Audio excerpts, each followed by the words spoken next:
This is the good thing, of course, about Channel 12 television bringing you this tennis match. We're kind of like the World Football League in television. We can go down to the sidelines. We can talk to the participants as the match is going on. Well, I was just thinking we need to add this to Monday Night Football, especially when we get blowouts as we have here. Interviews on the sidelines between plays. We just saw a shot of the pig waiting the winner. That's right. So it looks like Mark Landis, with all the money he has been bringing in, could be kissing that pig. He'll be puckering up here pretty soon.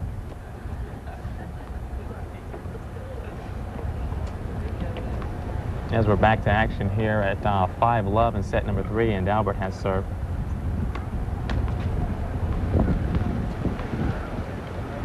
At this point, is Albert just ready to get this match over with? I don't think he's willing to give up until the last ball is played. Unlike in a football game, this isn't time, so you can always come back. You can always come back. There you go. 2 out in the bottom of the 9th, you still have a chance. Just think of Albert as Channel 12's Atlanta Brave. Yeah, he needs a big Bravo rally here.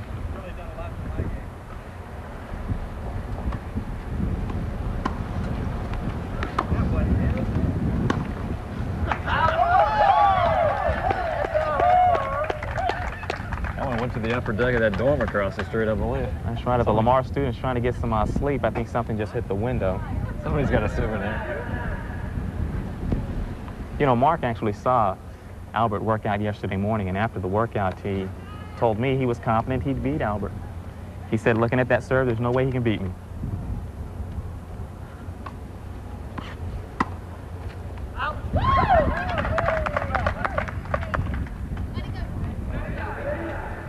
We have a replay of the previous point with Albert taking serve.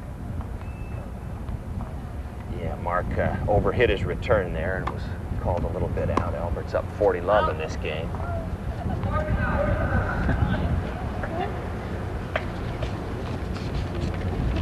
It has been a rough afternoon and morning here, actually, because Albert has won just one game. Well, he's close to doubling his total here. He's still up 40-15 this game.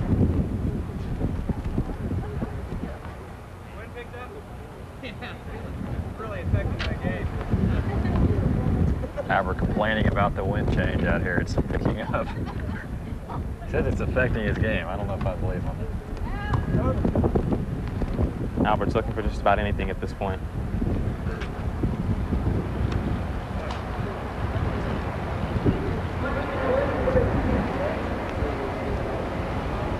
We did take a 30-minute break during this match. So if you take away the 30 minutes that we stopped, this match has gone about an hour and a half.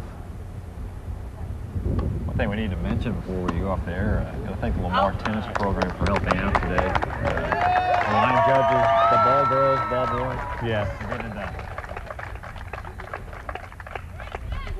Yeah, I was just going to say that too. That all of the ball persons, and of course Tim, the head coach, is acting as Albert's coach. Yes. That's his assistant, Jill Oakenfull, in the umpire's chair, who's announcing to the fans present here, and of course to Lamar for the use of this tennis complex.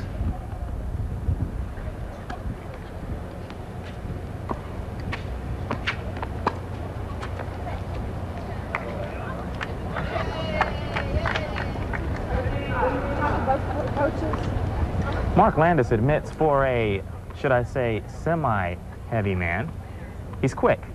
Would you agree with that, Ian? Well, he hasn't been tested too much. We haven't had to see him move up and back at all. I was going to question the semi-heavy too, but we'll let that one go.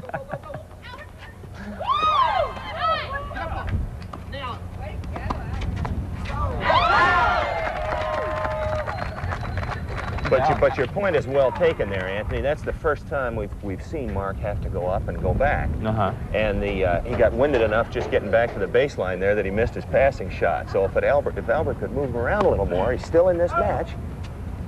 Randy, as you know too, Albert, he won't give up. No, we work with the guy day in, day out. He is in it, as Ian mentioned. The last ball is hit. He's kind of forcing some mistakes right now, isn't he, Ian? Well, there was a mistake there, too. Albert leaned over and touched the net while the ball was in play, but we won't tell anybody. Jill up in the umpire's chair must have missed it because there was no call on that one. We have a replay here with some pretty good movement the next to last point.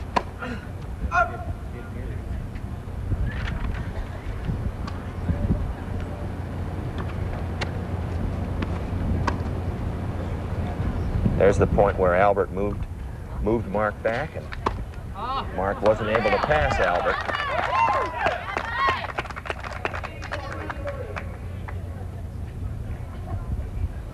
A 15-40, set 3. Landis up 5-1. All he needs is one more victory in the game, and he's got this match in the bag. And once again, we go cross court to Doug Warner, who's with Mark Landis' head coach, Vicky Watts. I'm courtside now with Mark Landis' coach, Vicky, here. The tide seems to be shifting somewhat. Could the momentum be shifting? Is the Landis camp worried at all? No, I'm not too worried at all. I'm pretty confident in that. He's playing a very good game, and I think he's just going out a little bit on his shots. I think he'll be fine. He's just getting a little bit excited. I think he sees victory in sight, and sometimes that can be bad. But I think I'm going to have a little chat with him now. We're going to calm him down and see if he can win this game. You're going to straighten him out and let him win in his last game, I guess. We're going to take it right here. We're not going to let Albert get any more games. 2's enough, I think. You heard it from the coach. He's going to end it right here, guys. Albert Zipp trying to make a comeback of sorts here. He's won the last 2 games to bring this one within 5-2 in set 3. But I would imagine Mark has enough steam left to just let it all hang out. Just one more game and take this one. Well, I'm still not giving up on Albert. I know that we had planned to finish this telecast shortly, but I hope, as Ted Koppel does, that you'll warn our affiliates that we may run overtime. We may run overtime if Albert continues this comeback. He's tripled his game total in the last 5 minutes from 1 to 3, and he's now serving. And he knows that he's only down 1 break in this 3rd set.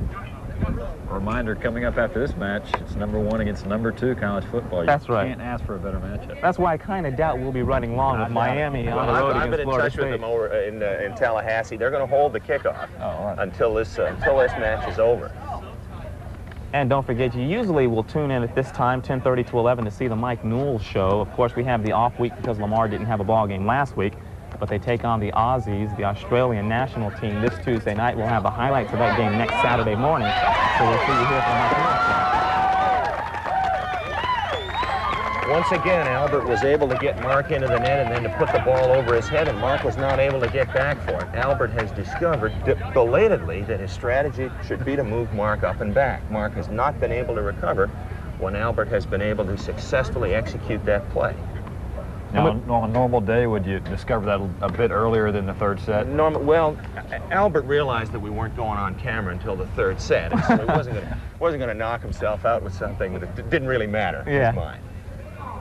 He's used to appearing on camera, and I guess he just couldn't get excited about the first 2 sets. And it was a good last point for Albert. Oh, it was another good one.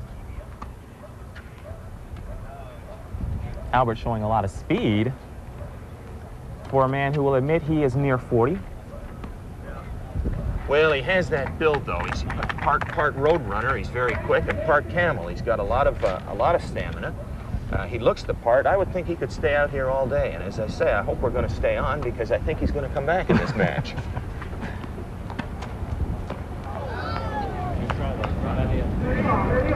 He wouldn't with the unforced errors. That's the problem.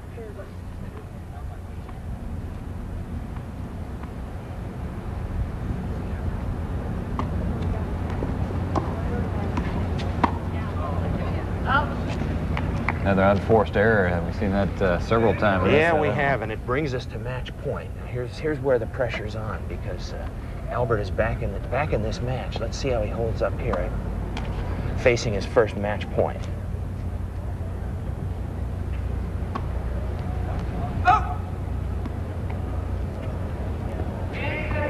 And unfortunately for Albert Zipp, it's over. For Mark Landis, it's a good showing here this morning. That's right.